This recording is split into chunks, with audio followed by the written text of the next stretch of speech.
Anayetoa uzima ni Yesu Kristo peke yake. Halo, nikwambia kitu. Alipotoa tangazo akasema mwenye uzima ni Yesu peke yake, yule mganga alituma watu wake wakaja kwenye mkutano wakasema hivi, mwambie mwenzako, wakasema hivi, wewe mhubiri unajifanya umetangaza hivyo, utarudi kwenu Singida ukiwa umekufa. Atoa tangazo na yeye kama mganga, kama mwaguzi, kama mtu anayeogopa wanadamu, na yeye akatoa tangazo akasema, akamwambia yule mtumishi, utarudi Singida ukiwa umekufa. Bwana Yesu asifiwe sana. Wacha Bwana mwenye uzima aingilie, Bwana mwenye nguvu akaingilia. Haleluya. Alitoa masaa matatu, akamwambia, wewe mtumishi wa Mungu, naomba uje unipigie magoti uniombe msamaha, la sivyo naachilia radi na kulipua madhabahuni. Aliambiwa vile. Mtumishi wa Bwana, kabla mkutano hujaanza, wale waliotumwa wakiwa wanarudi, akawaambia, kamwambieni nimempa nusu saa aje atubu mahali hapa. Wakati wanaondoka kwenda kurudisha taarifa, akawafuata nyuma. Halo, akaingia kwenye mji wa kiganga. Alipoingia tu pale, na yeye akatia mguu. Alipokanyaga, mganga alikuwa akiagua.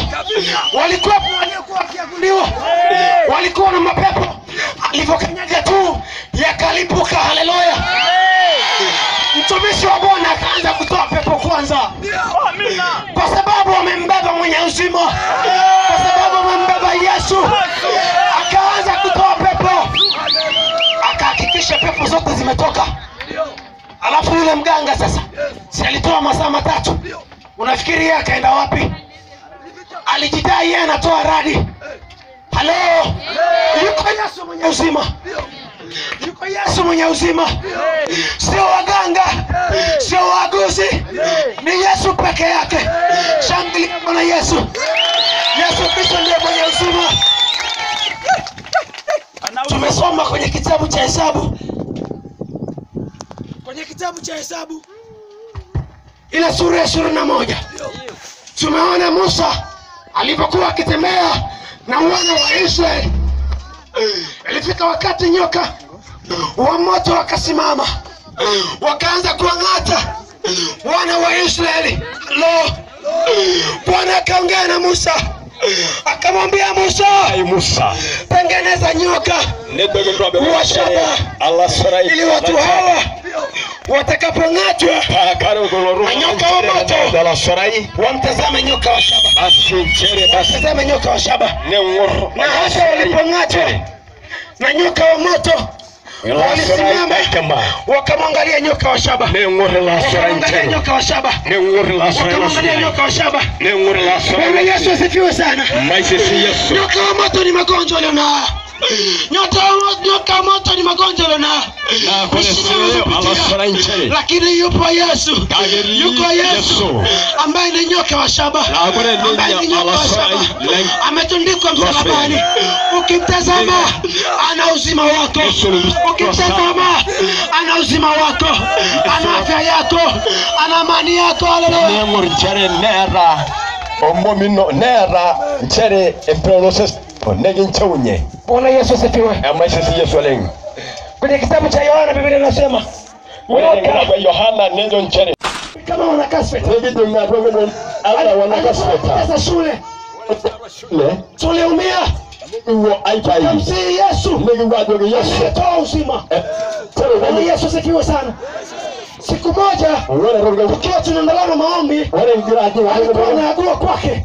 Akiwa anaendelea kuagua, aliondoka mwenyewe akazimia. Akaanza za kumpeleka hospitalini. Basi na navyo hospitali. Kumbuka alikuwa ni mganga. Ana watu wanaoagua nyumbani. Lakini mwanaume Yesu Kristo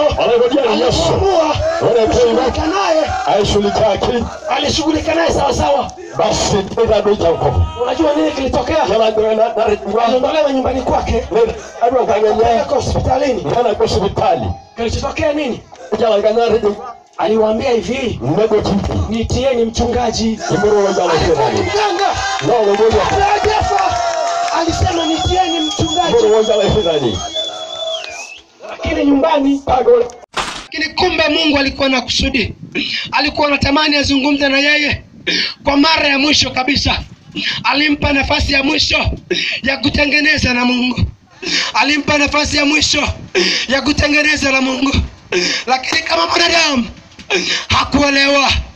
Alipigwa upofu na shetani. Oh, haleluya. Bwana Yesu asifiwe sana. Ilikuwa ni wiki ambayo tunaelekea kufunga shule. Ni wiki ambayo tunaenda kufunga. Unajua nini kilitokea baadaye? Tulipofunga shule, mimi niliondoka nyumbani. Nilipoondoka tulikuwa jirani. Baada ya wiki moja mbele, nilipigiwa simu nikaambiwa dada Lilian amekufa. Nikauliza ni kwa sababu gani? Mbona hakuwa anaumwa? Nikaambiwa kumbe alikuwa na mimba, alikuwa anatoa damu, zikatoka kwa wingi zaidi, akafa. Wakati napata ile taarifa,